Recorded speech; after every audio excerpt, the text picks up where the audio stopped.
Assalamualaikum warahmatullahi wabarakatuh. Nama saya Nadia Darmandini. Saya dari Fakultas Teknik, Prodi Teknik Industri. Di sini saya membuat tugas Bahasa Indonesia sesi ke-9 video keterampilan berbicara dalam konteks formal. Judul yang saya akan bawakan adalah bagaimana tren fast beauty mempengaruhi keberlanjutan industri kecantikan.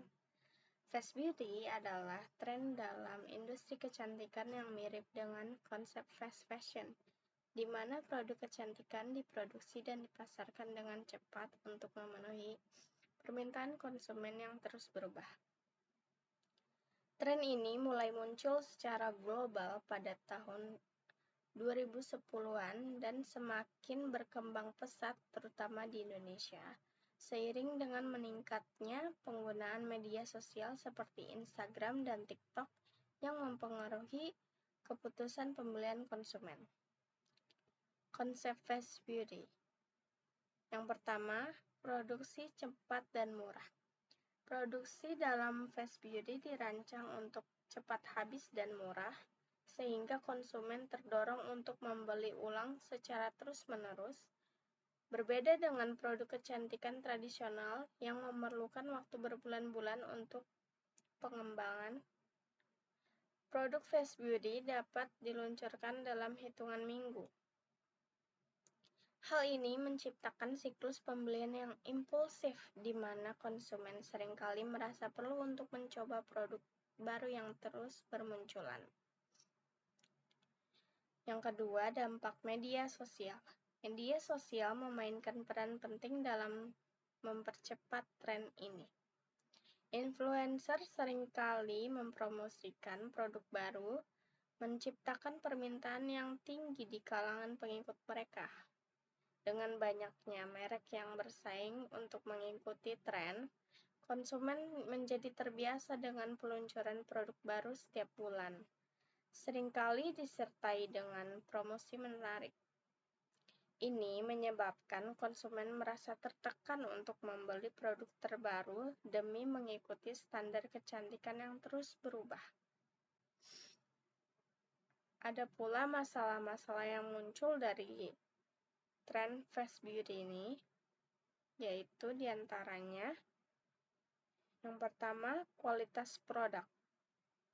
Salah satu kekhawatiran utama terkait fast beauty adalah penurunan kualitas produk. Dengan fokus pada kecepatan produksi, banyak merek yang mungkin mengorbankan kualitas dan keamanan bahan. Beberapa produk diketahui mengandung bahan kimia yang berbahaya yang dapat menyebabkan iritasi kulit atau alergi jika digunakan dalam jangka panjang. Yang kedua, dalam dampak lingkungan, fast beauty juga berdampak negatif dalam lingkungan. Produk-produk ini seringkali dikemas dalam kemasan plastik sekali pakai yang sulit didaur ulang, sehingga meningkatkan volume limbah plastik. Proses produksi yang cepat juga cenderung mengabaikan pertimbangan keberlanjutan, berkontribusi pada polusi dan kerusakan lingkungan. Ada pula pengaruh fast beauty terhadap pekerja di industri kecantikan. Tren fast beauty telah menciptakan perubahan signifikan dalam industri kecantikan, tidak hanya bagi konsumen, tapi juga bagi pekerja di sektor ini. Berikut adalah beberapa dampak utama dari fenomena ini terhadap pekerja. Yang pertama, eksploitasi pekerja. Salah satu dampak paling mencolok dari fast beauty adalah eksploitasi pekerja. Untuk memenuhi permintaan yang meningkat akan produk kecantikan yang cepat dan murah, banyak perusahaan yang beralih ke praktik produksi yang tidak etis. Hal ini termasuk penggunaan bahan-bahan yang diproduksi dengan biaya rendah, seringkali melibatkan pekerja yang dibayar dengan sangat rendah dan bekerja dalam kondisi yang tidak aman. Contoh konkret adalah penggunaan mika, bahan umum dalam kosmetik yang seringkali ditambang secara ilegal menggunakan tenaga kerja anak-anak di negara-negara seperti India dan Madagaskar. Yang kedua, jam kerja yang tidak wajar. Fast beauty juga berkontribusi dalam jam kerja yang tidak wajar bagi para pekerja.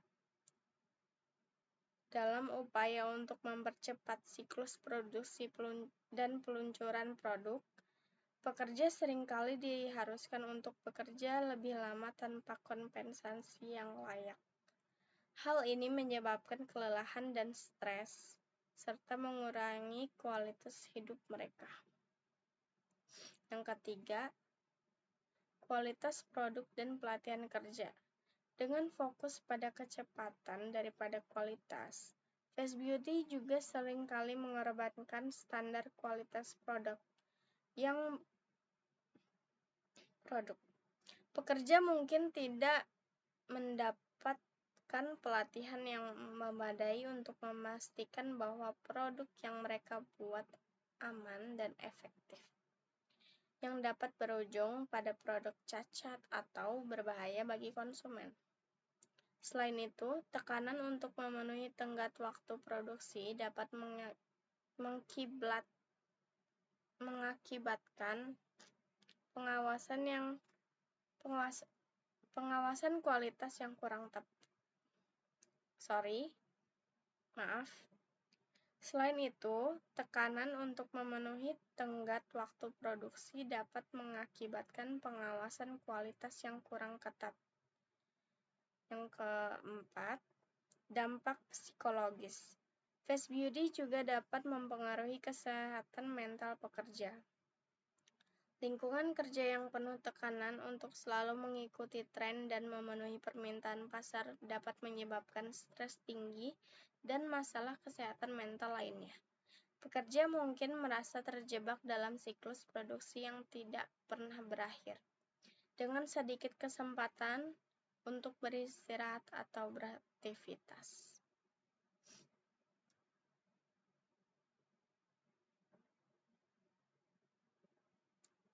Yang kelima, kesadaran konsumen dan tindakan kolektif.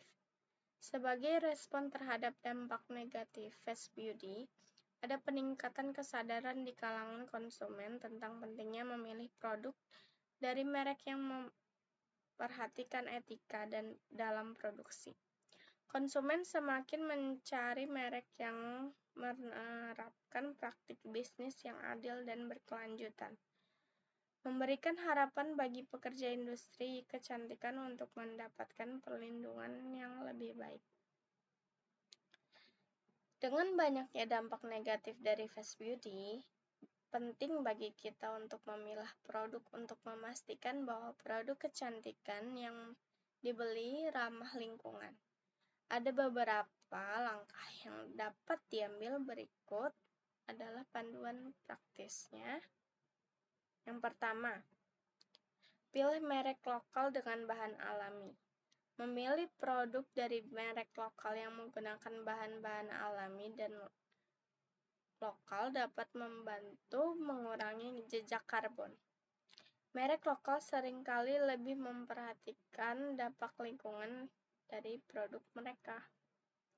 Yang kedua, periksa label dan sertifikasi.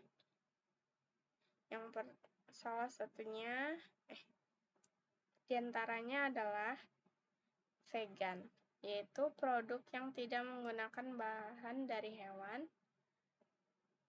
Yang kedua, organik, produk adalah yaitu produk yang dibuat dari bahan-bahan yang ditanam tanpa pestisida atau bahan kimia berbahaya.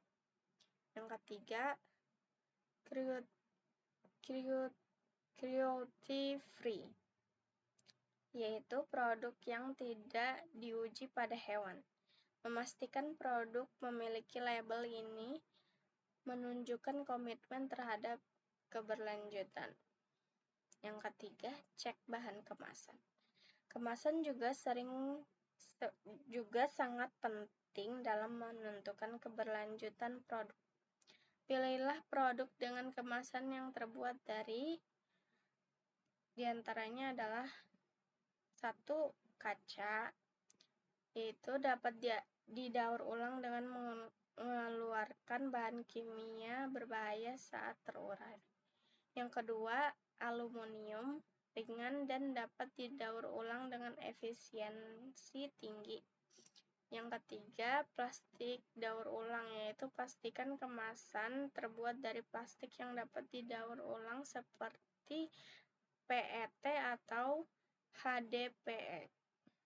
Yang keempat, biodegradable, yaitu bahan plastik yang dapat terurai secara alami. Yang keempat, hindari bahan berbahaya. Beberapa bahan produk kecantikan dapat berbahaya bagi lingkungan dan kesehatan, seperti yang pertama, paraben, yang kedua, SLS atau sodium lauryl sulfate, yang ketiga, silikon, yang keempat, microbeads, yaitu partikel kecil yang sulit terurai dan mencemari perairan. Nah, yang kelima, lakukan riset sebelum membeli. Sebelum membeli, lakukan riset tentang produk tersebut. Bacalah ulasan dan rating dari pengguna lain untuk mendapatkan informasi lebih lanjut tentang efektivitas dan dampak lingkungan dari produk tersebut. Yang keenam, pertimbangkan produk isi ulang.